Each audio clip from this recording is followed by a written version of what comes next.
నేను నీకొక మహాత్ముడయ్యే ఛాన్స్ ఇచ్చాను. నా సుపీరియర్స్ అందరూ నువ్వు చాలా స్పెషల్ అన్నారు, కానీ నాకు మాత్రం అలా అనిపించడం లేదు. భవిష్యత్తులో నువ్వేదో సాధిస్తావని రాసిపెట్టినట్టుంది. థార్ ఏడుస్తుంటే నేను చూడలేను. అందుకే నేను నా డ్యూటీ చేసి నీకు ఆ అవకాశం ఇచ్చాను. అందుకు నువ్వు కనీస బాధ్యతగా నాకు కృతజ్ఞతలు చెప్పడం మానేసి నా ముక్కు పగలగొట్టావు.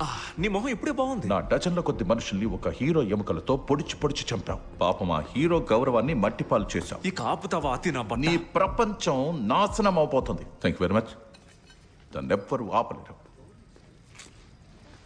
ఏదైనా అనుకుంటే అనుకున్నా ఆక్షన్లోనే చేసేయాలి. నా ప్రపంచాన్ని ఎలా నాశనం చేయాలన్న ఆలోచనతో నీకు బాగా ఆకలేస్తుంది కదా. టెన్షన్లో తింటున్నాను. నేను ప్రాణానికి ప్రాణంగా ప్రేమించిన ప్రతిదీ కోల్పోవడానికి కారణం ఈ పిచ్చి పువ్వు, కొండ ముచ్చు, తాగుబోతు బామర్ది గారి వల్ల అంటావు అంతేనా? ఇప్పుడు వాడు నా వెనక లేచి నుంచున్నాడు కదా.